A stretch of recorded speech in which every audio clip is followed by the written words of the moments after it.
Hey guys, Brian with the Seat Shop. Today we're talking about modifying a driver's side foam to fit on a passenger side.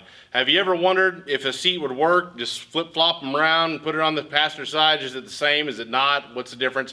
I'm going to answer that question for you today. But first, like my video.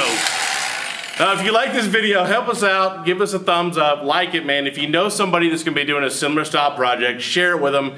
And if you're interested in other videos on modifying your interior, redoing your leather seat covers, anything like that, man, go ahead and subscribe. We put all kinds of content out regarding truck and SUV interiors. There are a couple models where their actual foam is symmetrical. Symmetrical meaning the left side is the same as the right side on the top front face. But there's a couple little differences underneath, but there's some slight modifications that can be done that can allow you to get a new driver bottom foam cushion, make the modification, and use it on the passenger side. We don't make a lot of passenger foams. We have a couple different molds for passengers, but there's just not that much demand for the passenger side to warrant spending the money for a whole new mold just for a passenger side. But on this model here, probably the most prominent one that you can make a modification on, this works for 2007 through 2014 for the Chevy and GMC truck and SUV line. So we're talking about Suburban, Tahoe, Yukon, Silverado, Sierra, Escalade, Denali if they don't have the air conditioning. This seat doesn't have AC in it. But all those vehicles, a full-size truck SUVs, the front row seats, I'm going to show you how to modify this driver so it works in the passenger. So we're going to take the cover, flip it over, take the foam and flip it over. So the only difference is going to be this piece of foam on the side. This side piece here, and this side has an open void. You see the notch that's cut out of that right here. That's the big difference. This is the driver's seat. This is where your power control panel bolts onto the side of the seat. So you got to have the foam cut out so it's out of the way so that control panel can go on. This side here sits towards the console. It's just a little extra strip of foam. To make this work for the passenger side, we need to make a trim cut, cut some of this foam off, move it to the other side, glue it on. Not rocket science. We're talking about a fish fillet knife, can of aerosol freaking glue. Boom, you got a new foam for your passenger side. So we got to make some cuts. First, to make the cut, we need to make a mark, draw a line so we know we have a good line of sight, so we know where to cut so we don't cut it all screwed up. We'll grab a marker and we'll make some marks. So if you can see, there's a little bit of a lip that's on the inside here, from here going up. This running about a 1/2 inch. You can get as technical as you want. You can get some calipers, get as crazy you want, measure all you want. Depends on how precise you want to be. It really doesn't matter that much. As long as you got a decent sized void over here so the control panel will go on, you're good to go. So this is rising, it's about a 1/2 inch, maybe 3/4 at the front. It kind of tapers back to where it's maybe a 1/4 at the back. So I'm just gonna kind of eyeball it. I would look at here. Also, you can see how this turns the corner. So I need to make sure I turn the corner here. I'm gonna make a mark right about there. And then I'm gonna come down till I'm about 3/4 here. And then I'm just gonna kind of taper it all the way back down flush to the back. Make that trim cut, move it over and glue it. But I'm not gonna mark up a brand new one because I'm gonna sell this sucker. Maybe you need it, give me a call, we'll send one to you. But I'm gonna mark up an old one here. So here's an old foam, driver's side. This is an old factory one. Here's the notch. I'm gonna take my marker and make my cuts, or make my marks here. So first I'm gonna kind of get an idea about how far forward this comes. Put my highly technical line there. So I'm gonna come up about 3/4 of the way up from the flat part of the foam right here, and about 3/4 of an inch going this way. So about 3/4 inch. And this kind of does a little bit of an angle. This piece here is not just a 90, it's kind of flared a little bit. So I'm gonna come down about 3/4 to there. I'm just gonna put a little dot probably. It's a big massive marker for a little dot, but hey, it's gonna work because this isn't a real precise thing. Doesn't have to be that crazy. So I got my little dot there. Then I'm gonna come back. Let's see here. It tapers down to almost a flush at the back. So I'm gonna come just up a little bit so I'm not too low. I can always trim a little bit more. And I'm just gonna kind of give myself a little dotted line. A little happy line. Here's a happy little clouds that just sort of... Give them some friends here in a minute. Friend's gonna be the knife that we're gonna trim it down with. There we go. So I can kind of look back and see if this line is slanting down.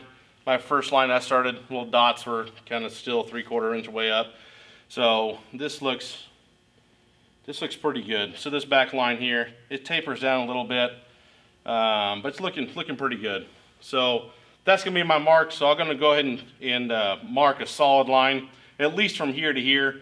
The dotted line is probably still sufficient enough for me to cut because I got some pretty good marks there, but I'll probably do some of the dots here. Let's just dot that in.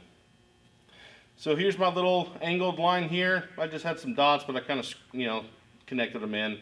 Here's, in this little spot here is 3/4 of an inch up from this flat surface here. So going from here to here is about 3/4 of an inch.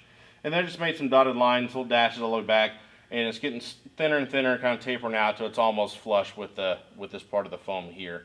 So that's giving me a nice little guide to follow with a knife to cut. And then we're going to take this piece off, move it up in here and glue it. If it's sticking up too high or whatever, you can trim a little bit more off of it. But man, to be honest with you, it does not have to be that exact. If it's a 1/4 inch, 1/2 inch off, it's not that big of a deal. You just need to close this gap in. It's going to be up against your freaking console. It doesn't matter anyway. You just got to have this void on the side where the control panel goes, and that's what we're creating. Now we just need to grab our knife to trim this. So this is a really high-end Walmart fish fillet knife. I know you got one around. Come on, get one of these. You don't have to use this. You can use a pair of scissors. You can even use a good sharp razor blade. We've got other different foam cutters, but this is more likely what you're gonna have around the house available to cut. It makes it pretty easy. Just gonna trim this line real quick. Let me get to where I can see the line. Probably do it this way.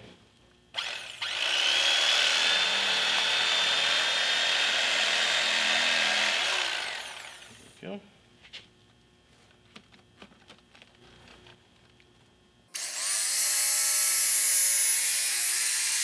Voila! Passenger side foam, less than 10 seconds. Here's our piece of foam. We're gonna grab our spray adhesive. I'm using some Dantac spray adhesive.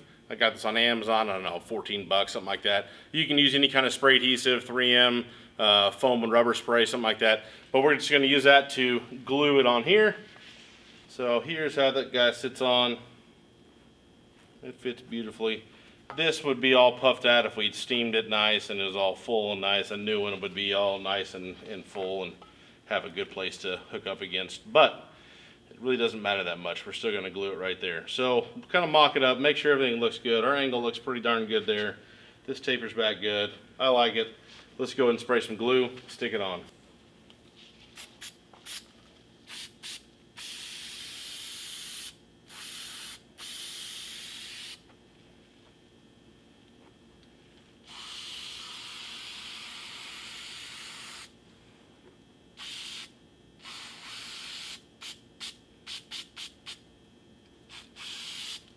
If you're in a hurry, take your air compressor, blow a bunch of air on here, let it kind of tack up real good. That way you can put it on and just get right back to your install. But this stuff doesn't take that long to set. Let's go ahead and just drop it on.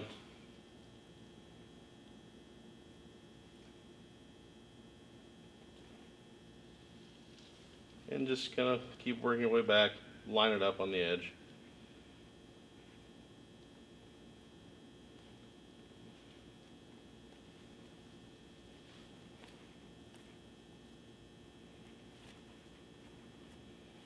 That's it. So once that's set up and that's trimmed over, you're good to go. You can go ahead and put this on the passenger side. Check out our video on the full install and how to do the install on the new leather seat cover. Take you step by step to the whole thing. But if you need a passenger side foam, give us a call first, because there's a couple different models. There's only a few models out there that have completely symmetrical top sides that you can just do a simple modification on the underneath side or whatever to be able to make it work for the passenger side. A couple of them are out there, but not everyone can do this. So most patterns are usually the mirror image. Driver and passenger are flipped of each other, and they won't work flipping it over and trying to make modifications. You can do anything if you get enough time, money, and energy, and you want to sit there and carve it for 4 hours. You might make it work. However, you may make a nice Picasso out of foam that doesn't let a new seat cover attach to it properly. So give us a call. We can let you know if it's going to be one that works for passenger side with some slight modification. As you can see, this modification is about as easy as it gets.